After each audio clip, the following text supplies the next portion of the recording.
what can you use a HELOC for? And would that like replace a private lender if you have enough equity, or I guess if you have a large enough line of credit?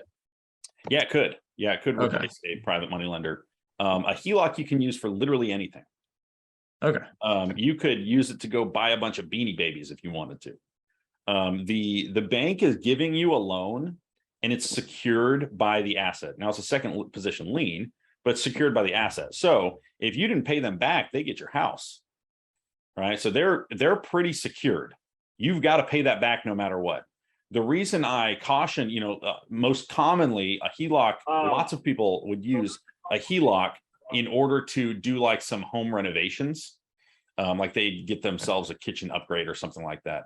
And that can make sense, but the best use for a HELOC is to put it in something that's going to make you more money. And so if you've got a $100,000 HELOC, you could buy 4 or 5 turnkey properties with that. And if your rate's 5% and you're making a 16.5% cash on cash return, right, you're going to end up with about a 10% return just by using free money, that you've got available. So you can use it for anything. I would recommend putting it into an asset, something that's going to put money back into your pocket.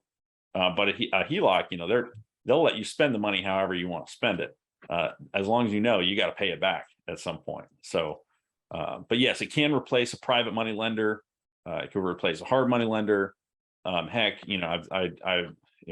Douglas is toying around with the idea of getting a HELOC on a property, or getting a HELOC on one property and then buying a house outright in cash, and then getting a line of credit on that house, instead of putting that entire HELOC into 5 different houses.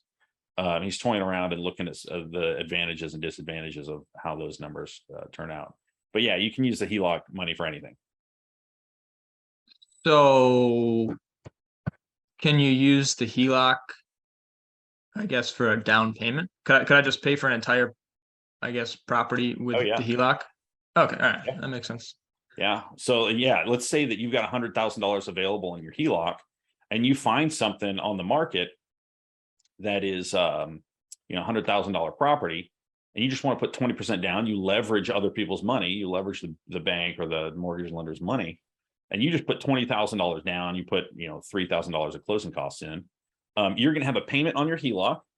So if your rate's say 6% on that HELOC, if it's $23,000, you're going to be paying like $115 a month on that $23,000. So that $115 a month is coming out of the cash flow from that property. Right. So if you're only cash flowing $50, then you're going to end up with a negative return down the line.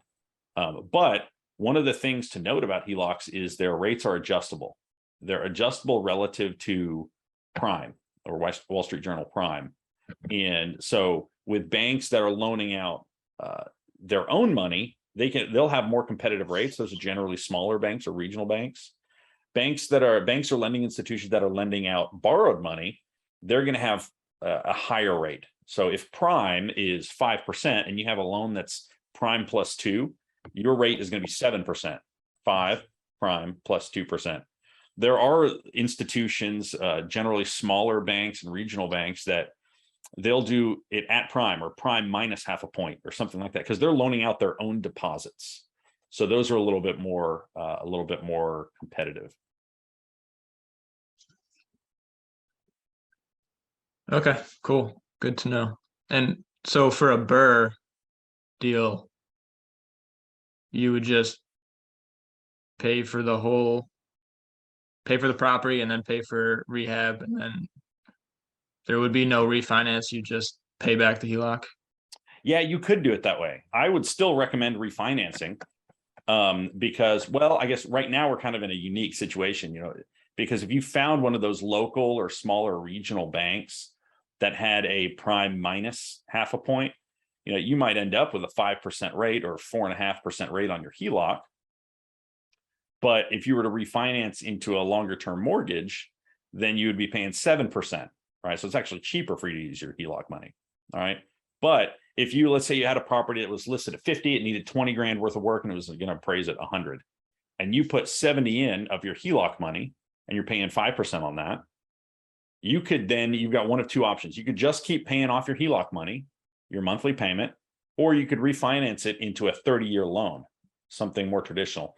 So the benefit of doing that would be you would get your liquidity back.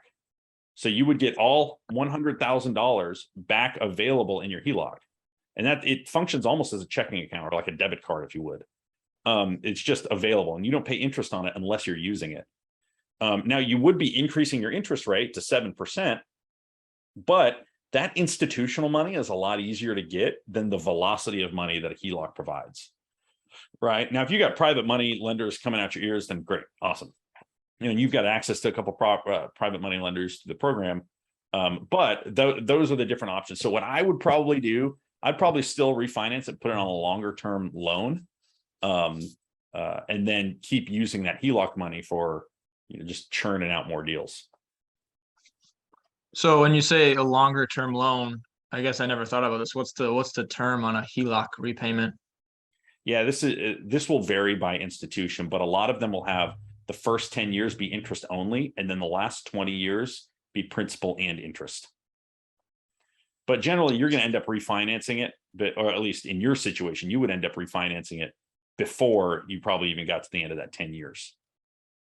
Okay, gotcha. One of the benefits of HELOCs right now is it's hard to see HELOC rates going higher, right? The Fed has even signaled that they expect it to slow down a little bit on increases, if they even do any future increases. It would be, you know, closer to the 25 basis points instead of 75 basis points. And so we're really pretty high right now. So the only way to go is down. And so if you've got HELOC money and it's being used and it's at, you say, 7% right now, as it is variable relative to Wall Street Journal Prime, as Wall Street Journal Prime comes down because the Fed, you know, eases on the rates that they've increased, then your rate goes down too. Okay. So I guess my last question, I swear, is there any downside to applying to a HELOC at all?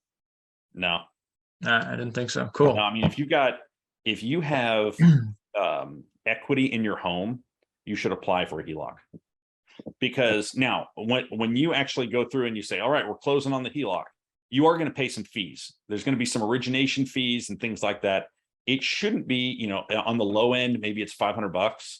You know, if you've got a really local guy who's really, you know, essentially knows the bank really well as a smaller bank and they can minimize the fees, that's awesome. You're probably going to end up paying, I don't know, $1,500, maybe a couple $1,000 just to originate it, but you can pay for those closing costs out of your HELOC. And so now you're going to pay the interest rate on them, but you can pay for it with the HELOC and then refinance your future BRRRR and pay off those fees anyway.